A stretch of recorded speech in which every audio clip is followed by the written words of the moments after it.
बांग्लादेश में 5 अगस्त से हालात ज्यादा बिगड़ गए। प्रधानमंत्री को पद से इस्तीफा देना पड़ा, देश छोड़कर भागना पड़ा और उसके बाद से हालात लगातार वहां खराब होते जा रहे हैं क्योंकि हिंदुओं को टारगेट किया जा रहा है। अल्पसंख्यकों पर लगातार हमले बढ़ते जा रहे हैं और इसकी नाराजगी केवल बांग्लादेश या भारत में नहीं है बल्कि दुनिया के अलग अलग देशों में लोग सड़कों पर उतरे हुए हैं कि आखिर बांग्लादेश में जानबूझकर हिंदुओं को क्यों निशाना बनाया जा रहा है। रिपोर्ट देखिए।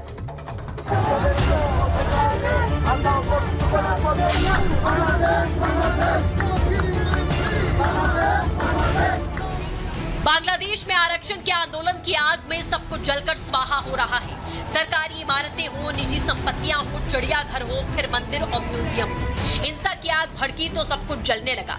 इसी के साथ जल गया बांग्लादेशी हिंदुओं और अल्पसंख्यकों का हौसला, जिन्हें उनके ही देश में निशाना बनाया जा रहा है।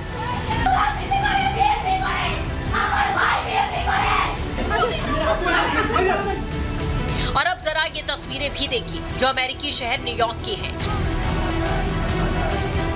यहाँ यूनाइटेड नेशंस के मुख्यालय के सामने सैकड़ों हिंदू जमा हुए, मांग की कि बांग्लादेशी हिंदुओं और अल्पसंख्यकों को इंसाफ मिले। यूनाइटेड नेशंस के मुख्यालय के सामने सैकड़ों हिंदू जमा हुए इसलिए ताकि विश्व में शांति के लिए स्थापित इस संस्था के अधिकारी बांग्लादेश के हालात पर कुछ कार्रवाई करें।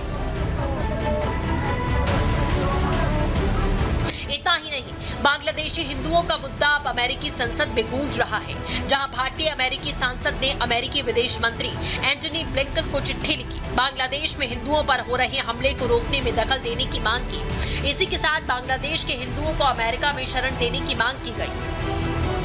एक तरफ न्यूयॉर्क में प्रदर्शन हो रहा है तो दूसरी तरफ भारत बांग्लादेश सीमा पर अब हजारों लोग भारत में आने के लिए डटे हुए हैं।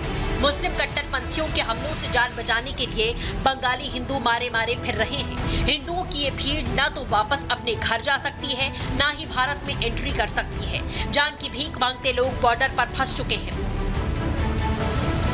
बांग्लादेश में हालात बेकाबू हो गए और अब बांग्लादेश की पूर्व प्रधानमंत्री शेख हसीना के बेटे ने हिंसा रोकने में नाकाम रहने पर वर्तमान सरकार के कर्ता धर्ताओं पर सवाल खड़े किए। I strongly suspect ISI.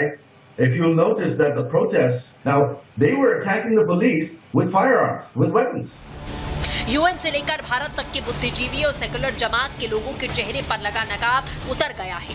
ये तथाकथित बुद्धिजीवी दुनिया भर की घटनाओं पर मानवाधिकारों के नाम पर छाती पीटते रहते हैं, लेकिन पड़ोस में हो रहे हिंदुओं पर अत्याचार पर चुप्पी साध लेते हैं। बांग्लादेश का हिंदू के लिए ये कांग्रेस लोग कितना बार ट्वीट किया, कितना बार धरना प्रदर्शन किया। आज जो कांग्रेस है उन्होंने प्रूफ कर दिया कि दुनिया में कहीं भी मुसलमानों का तकलीफ होगा तो हम हैं, लेकिन हिंदू का तकलीफ है हम नहीं है। हम खाली हिंदू का बीच में हिंदू को जातियों में तोड़ने का काम ही हमारा मकसद है, बाकी और हमारा कुछ लक्ष्य नहीं है। हिंदू अगर मर भी जाए, गाजा के लिए मैं 25 बार ट्वीट करूंगा, लेकिन बांग्लादेश का हिंदू के लिए एक बार भी मैं रोने का काम नहीं करूंगा। विपक्ष भले ही मुंह में दही जमाकर बैठा है, लेकिन भारत सरकार ने एक कमेटी का गठन किया। ये समिति बांग्लादेश में अपने समकक्ष अधिकारियों के साथ कम्युनिकेशन चैनल बनाएगी, जिससे वहां रहने वाले भारतीय नागरिकों, हिंदुओं और अन्य अल्पसंख्यक समुदायों की सुरक्षा सुनिश्चित की जा सके। इस समिति की अध्यक्षता एडीजी सीमा बल और पूर्वी कमान करेंगे। समिति के सुरक्षा बलों से जुड़े कई दूसरे अफसर भी शामिल हैं। बांग्लादेश से डराने वाली तस्वीरें सामने आ रही हैं, लेकिन किसी भी बड़े देश ने इसे लेकर अभी तक चिंता नहीं जताई, जिससे सवाल खड़े हो रहे हैं। बांग्लादेशी कम इंसान हैं जो उनके बारे में कोई बोलने के लिए तैयार नहीं है। Bureau report, Republic Bharat. देखिए, स्वतंत्रता सेनानियों के परिवार वालों को जो कोटा मिलता था उसको खत्म करने को लेकर प्रदर्शन शुरू हुआ, लेकिन धीरे धीरे फैलता गया और अब हिंदुओं को निशाना बनाया जा रहा है। कई सवाल यहाँ पर खड़े होते हैं। बहरहाल 4 तस्वीरें आपको इस वक्त नजर आ रही है, वॉशिंगटन, लंदन और इसके अलावा स्वीडन और टाइम्स स्क्वायर से भी तस्वीरें इस वक्त हम आपको दिखा रहे हैं। हिंदुओं पर जो अत्याचार हो रहा है, उनको मौत के घाट उतारा जा रहा है, मंदिरों पर हमले किए जा रहे हैं, इसको लेकर सभी लोगों में रोष है। अलग अलग देशों से इस वक्त तस्वीरें हम आपको दिखा रहे हैं, जिसमें आप साफ तौर पर देखेंगे कि प्रदर्शन किया गया और हिंसा को खत्म करने की मांग की जा रही है।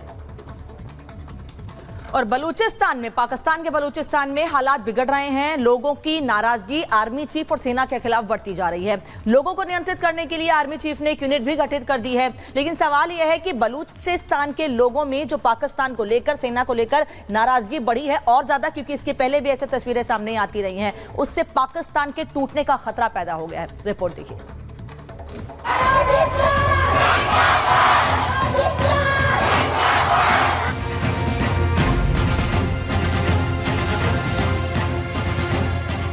बांग्लादेश में अराजक स्थिति और तख्तापलट के बाद अब पाकिस्तान की रातों की नींद गायब हो गई है। पाकिस्तान को डर सताने लगा है कि बांग्लादेश जैसे हालात कहीं उसके यहाँ भी ना हो जाए। सोशल मीडिया पर बांग्लादेश और पाकिस्तान की तुलना से पाकिस्तानी सेना प्रमुख जनरल असीम मुनीर भड़क चुके हैं। सोशल मीडिया पर पाकिस्तान को लेकर मजाक बनाए जा रहे हैं। अंदाजा लगाया जा रहा है कि जल्द ही पाकिस्तान में बांग्लादेश जैसा विद्रोह होगा।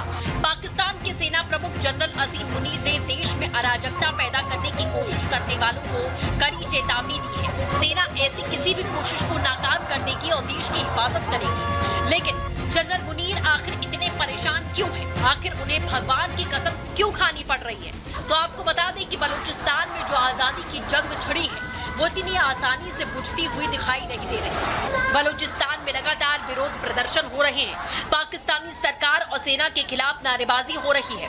पाकिस्तान की राजनीतिक अस्थिरता गंभीर हो चुकी है। संकट की स्थिति को देखते हुए कहा जा सकता है पाकिस्तान एक ऐसे बड़े राजनीतिक उथल-पुथल के कगार पर पहुंच चुका है जिसके गंभीर परिणाम सामने आएंगे।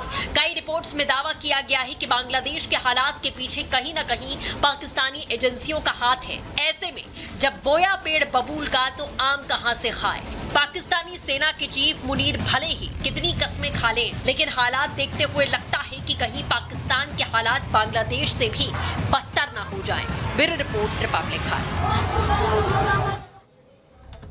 चलिए आगे बढ़ते हैं और अब बात कर लेते हैं बाढ़ और बारिश से मचे हाहाकार की। न सिर्फ भारत में बल्कि अब पूरी दुनिया में बाढ़ और बारिश की वजह से स्थिति बिगड़ती हुई नजर आ रही है। चीन की बात करें तो दक्षिणी चीन में बाढ़ और बारिश की वजह से लगातार लैंडस्लाइड हो रही है, जिस वजह से हाहाकार मचा हुआ है। 1 मिनट में पूरी खबर दिखाते हैं।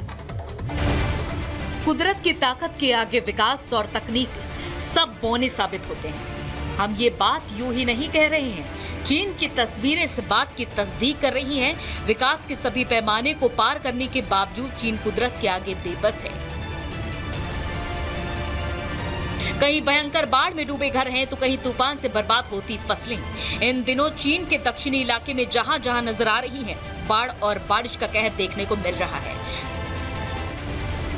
चीन में हालात इतने खराब और भयावह हैं जिसे तस्वीरों से समझा जा सकता है। चीन के दक्षिणी गुआंगडोंग प्रांत में बाढ़ कहर बरपा रही है। यहाँ पर अब तक बाढ़ से 38 लोगों की मौत हो चुकी है। चीन के शांक्सी में हालात बद से बदतर होते चले गए हैं। वहीं कुदरत के कहर ने 15 लोगों की जान ले ली है। कुछ ऐसा ही हाल शांगरोज शहर का भी है, जहाँ बाढ़ बारिश के चलते कई साल पुराना पुल भी ढह गया। Bureau report, Republic Bharat.